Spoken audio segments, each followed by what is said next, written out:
Hi guys, today is my day off so I don't have plan for gala-gala kasi gusto ko sana ipahinga ang buo kong katawan. At kanina pa ako gising pero as usual nakatutok sa cellphone. Pero dahil sa nagugutom na babangon na ako at para makapagkape. Pero bago ang lahat ay iligpit ko muna ang aking kama. So ayun nga pala guys, pag hindi ako lumalabas during aking day off ay deep cleaning ako dito sa aking room. Kasi pag weekdays ay wala ako masyadong time para maglinis ng maayos. Actually, ang ginalinisan ko lang ay ang aking kama kasi ito lang yung ginagamit ko palagi, ang aking kama at ang aking banyo. Pero yung aking banyo ay ano lang ang paglilinis doon, yung hindi heavy. Kaya ngayong araw ay gusto kong mag-deep cleaning dito sa aking room kasi hindi po ako gagala. Kasi sobrang init na din. So ayan, tapos ko na arrange ang aking kama. At kukuha na ako ng aking makain dito sa aking lagyanan ng makain yan. May natira pang tinapay.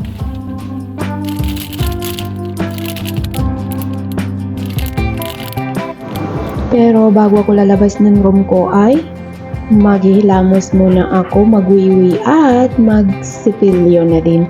Bali, dahil sa wala tayong trabaho today, mamaya na lang ako maliligo.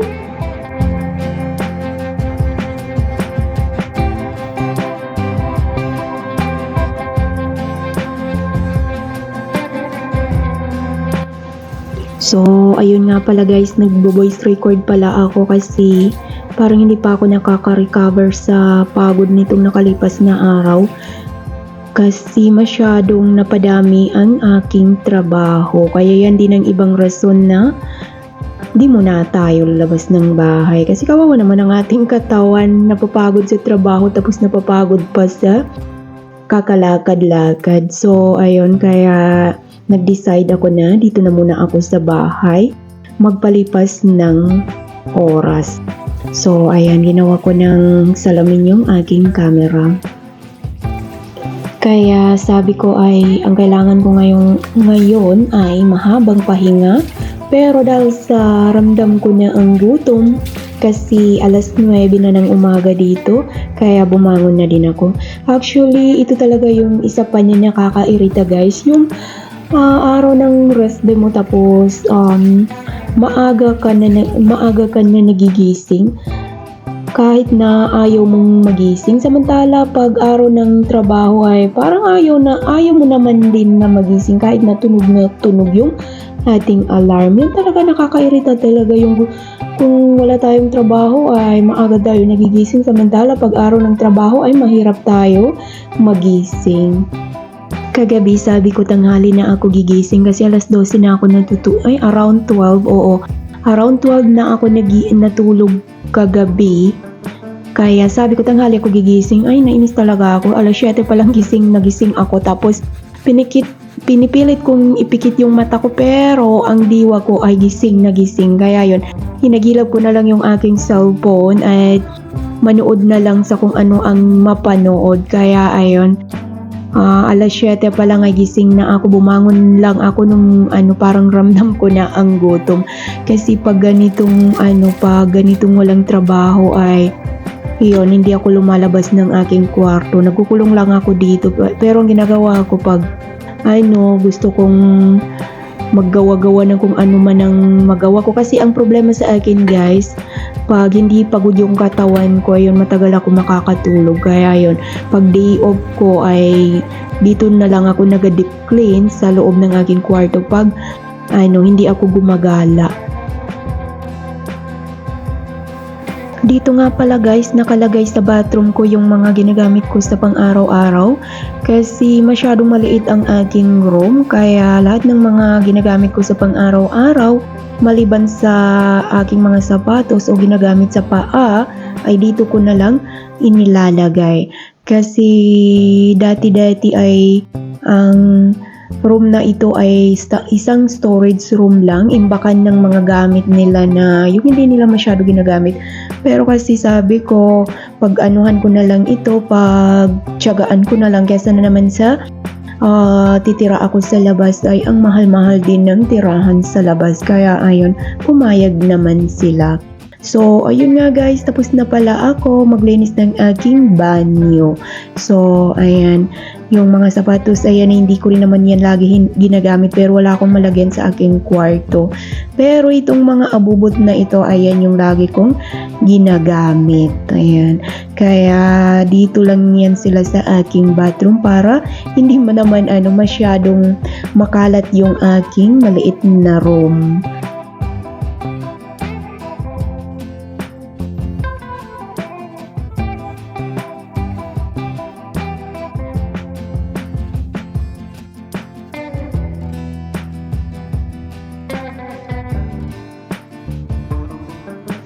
At itong mga pintura ko sa mukha, ayan, pintura talaga.